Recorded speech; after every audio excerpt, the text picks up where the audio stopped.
ಏನೆಲ್ಲ ಕಾರ್ಯಕ್ರಮಗಳನ್ನು ನಾವು ಹಾಕ್ಕೊಂಡಿದ್ದೇವೆ. ವಾಯುವ್ಯ ಕರ್ನಾಟಕ ಸಂಸ್ಥೆಯನ್ನು ಬೆಳೆಸಲಿಕ್ಕೆ ಏನು ರಾಮಲಿಂಗಾರೆಡ್ಡಿ ಸಾಹೇಬರು ನಮ್ಮ ಜಿಲ್ಲಾ ಉಸ್ತುವಾರಿ ಸಚಿವರು ಹೇಳಿದ ಹಾಗೆ ಏನೆಲ್ಲ ಕೆಲಸವನ್ನು ಮಾಡಿದರು ಅಂತ ನಾನು BJP ಅವರಿಗೆ ಒಂದು ಮಾತನ್ನು ಕೇಳಲಿಕ್ಕೆ ಬಯಸ್ತೇನೆ. ಮೊನ್ನೆ ತಾನೇ ಹುಬ್ಬಳ್ಳಿ ಧಾರವಾಡನಲ್ಲಿ ಯುವಕರ ದಿಕ್ಕನ್ನು ತಪ್ಪಿಸ್ಲಿಕ್ಕೆ, ಅದು ಪಾಪ ಪ್ರಾಮಾಣಿಕವಾಗಿ ಯುವಕರು ಒಂದು ಹೋರಾಟವನ್ನು ಶುರು ಮಾಡಿದರು. ಆದರೆ ಯುವಕರ ದಿಕ್ಕನ್ನು ತಪ್ಪಿಸ್ಲಿಕ್ಕೆ, ಅದನ್ನು ರಾಜಕಾರಣ ಮಾಡಲಿಕ್ಕೆ ತಾವು ಆ ಒಂದು ಹೋರಾಟದಲ್ಲಿ ತಾವು ಭಾಗವಹಿಸಿ ಮುಖಕ್ಕೆ ಮಂಗಳಾರತಿ ಹಾಕಿಸ್ಕೊಂಡಂಥ BJP ಅವರಿಗೆ ಹೇಳಲಿಕ್ಕೆ ಬಯಸ್ತೇನೆ, ತಮ್ಮ ಅಧಿಕಾರ ಇರುವಂಥ ಸಂದರ್ಭದಲ್ಲಿ ಇಡೀ ಕರ್ನಾಟಕ ರಾಜ್ಯದಲ್ಲಿ ಒಂದು ಹೊಸ ಬಸ್ಸನ್ನು ತೆಗೆದುಕೊಂಡು ಬರಲಿಕ್ಕೆ ಆಗಲಿಲ್ಲ. ಅವ್ರಿಗೆ ನಾಚಿಕೆ ಆಗಬೇಕು ಮತ್ತು ಒಬ್ಬರನ್ನು ಕೂಡ ರೆಕ್ರೂಟ್ ಮಾಡಲಿಲ್ಲ. ಆದರೆ ಇವತ್ತು ಮೊಸಳೆ ಕಣ್ಣೀರನ್ನು ಸುರಿಸಿ ರೋಡ್ ಮೇಲೆ ಯುವಕರ ದಿಕ್ಕನ್ನು ಬದಲಾವಣೆ ಮಾಡಲಿಕ್ಕೆ ಹೋರಾಟದಲ್ಲಿ ಮೊಸಳೆ ಕಣ್ಣೀರನ್ನು ಸುರಿಸ್ತಾ ಇದ್ದಾರೆ.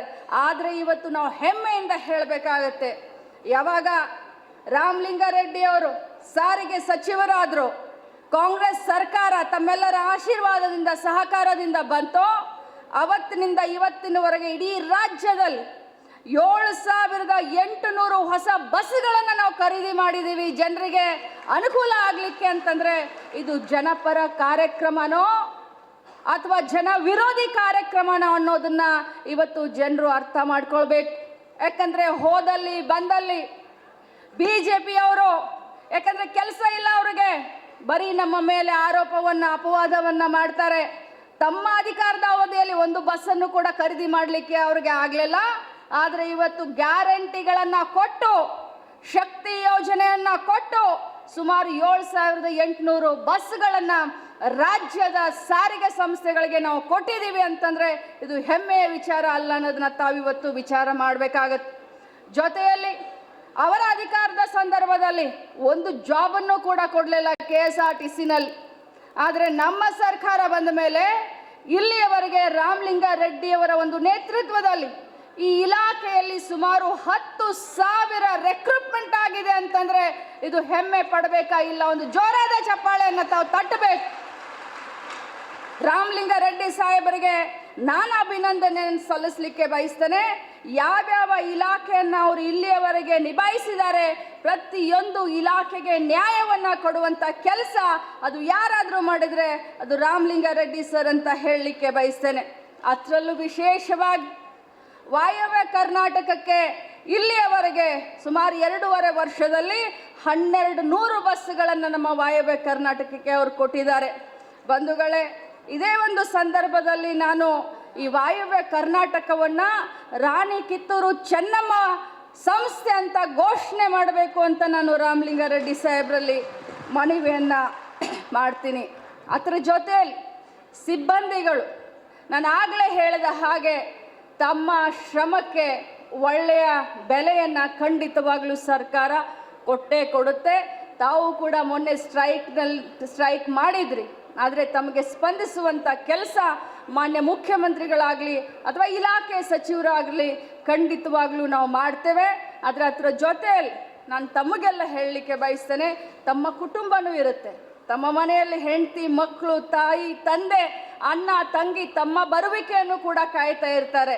ಹೇಗೆ ಪ್ರಯಾಣಿಕರ ಸುರಕ್ಷತೆಗೆ ತಾವು ತಮ್ಮ ಪ್ರಾಣವನ್ನು ಇದನ್ನಾಗಿ ಇಡ್ತೀರೋ, ಅಷ್ಟೇ ತಮ್ಮ ಪರಿವಾರದ ಸುರಕ್ಷತೆಗೋಸ್ಕರ ತಮ್ಮ ಪ್ರಾಣವನ್ನು, ತಮ್ಮ ಆರೋಗ್ಯವನ್ನು ಕಾಪಾಡಿಕೊಳ್ಳಿ ಅಂತ ಹೇಳಿ ತಮಗೆ ಒಂದು ಮಾತನ್ನು ಹೇಳ್ತಾ, ನಿಜವಾಗ್ಲೂ ಸಂಸ್ಥೆಯ ಅಧ್ಯಕ್ಷರಾದಂಥ ರಾಜೀವ್ ಕಾಗೆ ಅವರಾಗಿರ್ಬೋದು, ಸಂಸ್ಥೆಯ ಉಪಾಧ್ಯಕ್ಷರಾದಂಥ ಹನುಮಣ್ಣವರಾಗಿರ್ಬೋದು, ಈ ಒಂದು ವಾಯವ್ಯ ಕರ್ನಾಟಕ ಸಾರಿಗೆ ಸಂಸ್ಥೆ ಬೆಳವಣಿಗೆಗೆ ಇನ್ನೇನು ಹೊಸ ಹೊಸ ಯೋಜನೆಗಳನ್ನು, ಇವತ್ತು ತಾನೇ ನಾವು 2 ಕೋಟಿ ರೂಪಾಯಿಯಲ್ಲಿ ಎಷ್ಟು ಮಳೆಗೆ ಅಮ್ಮ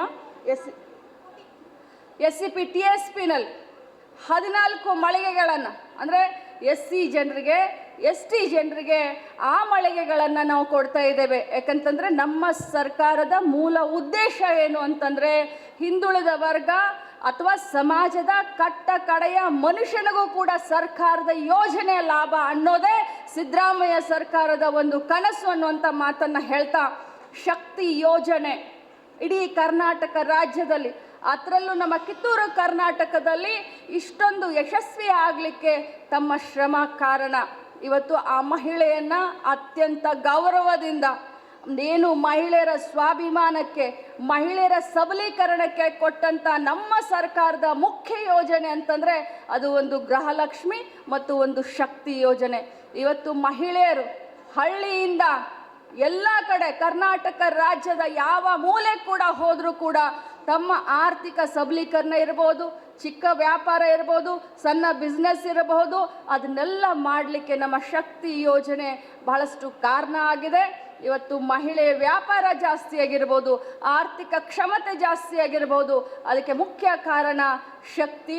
ಆ ಶಕ್ತಿಯನ್ನು ಯಶಸ್ವಿ ಮಾಡಿದಂಥ ತಮ್ಮೆಲ್ಲರಿಗೂ ಕೂಡ ಇನ್ನೊಮ್ಮೆ ಅಭಿನಂದಿಸಿ, ಇವತ್ತು ಏನು 200 ಬಸ್ಗಳನ್ನು ನಾವಿವತ್ತು ನಮ್ಮ ಡಿಪೋದಲ್ಲಿ ನಾವು ಲೋಕಾರ್ಪಣೆ ಮಾಡಿದ್ವಿ. ನಾನು ರಾಮಲಿಂಗಾರೆಡ್ಡಿ ಸಾಹೇಬರಿಗೆ ಹೇಳಲಿಕ್ಕೆ ಬಯಸ್ತೇನೆ, ನನ್ನ ಕ್ಷೇತ್ರ ಬೆಳಗಾವಿ ಸುತ್ತಮುತ್ತ ಇರುವಂಥ ಬೆಳಗಾವಿ ಗ್ರಾಮೀಣ ಕ್ಷೇತ್ರ.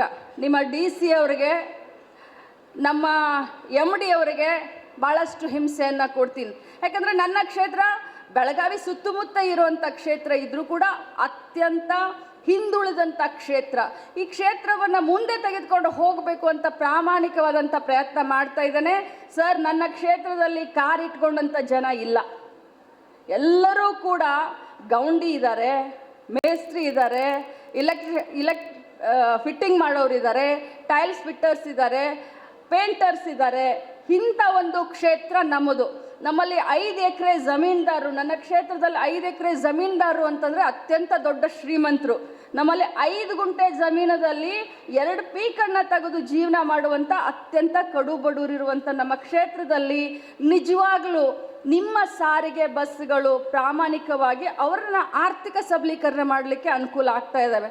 ಸರ್, ನನ್ನ ಕ್ಷೇತ್ರದಲ್ಲಿ ನಿಮಗೆ ಹೇಳಲಿಕ್ಕೆ ಬಯಸ್ತೇನೆ, ಕೆಟ್ಟು ನಿಲ್ಲುವಂಥ ಬಸ್ಗಳನ್ನು, ಸೋರುವಂಥ ಬಸ್ಗಳನ್ನು ಯಾವುದಾದ್ರೂ ಕ್ಷೇತ್ರಕ್ಕೆ ಹಾಕಿದರೆ ಅದು ನನ್ನ ಕ್ಷೇತ್ರಕ್ಕೆ ಅನ್ಯಾಯ ಆಗ್ತಾ ಇದೆ. ಸರ್, ತಮ್ಮ ಎದುರುಗಡೆ ಹೇಳ್ತಾ ಇದ್ದೀನಿ, ನನ್ನ ಕ್ಷೇತ್ರಕ್ಕೆ ಬೇರೆಯಲ್ಲಿ ಎಲ್ಲ ಕಡೆ ಒಳ್ಳೆಯದಾಗಲಿ. ಯಾಕಂದರೆ ಬರೀ ನನ್ನ ಕ್ಷೇತ್ರ ಅಂತ ಹೇಳಲಿಕ್ಕೆ ಹೋಗೋದಲ್ಲ, ಸಂಪೂರ್ಣ ಕರ್ನಾಟಕ ರಾಜ್ಯದ ಅಭಿವೃದ್ಧಿ ದೃಷ್ಟಿಯಲ್ಲಿ ಇಟ್ಕೊಳ್ತೇವೆ. ಅದರ ಜೊತೆಯಲ್ಲಿ ನನ್ನ ಕ್ಷೇತ್ರಕ್ಕೂ ಕೂಡ ಅನ್ಯಾಯ ಆಗಬಾರ್ದನ್ನುವಂಥ ಮಾತನ್ನು ತಮಗೆ ಹೇಳ್ತಾ, ಈ ಒಂದು ಬಸ್ಗಳನ್ನು ಅಧ್ಯಕ್ಷರು, ಉಪಾಧ್ಯಕ್ಷರು, ಮಂತ್ರಿಗಳು, MD ಅವರು ನಮ್ಮ ಕ್ಷೇತ್ರಕ್ಕೂ ಕೂಡ ಒಳ್ಳೆ ಬಸ್ಗಳನ್ನು ಕೊಡಿ.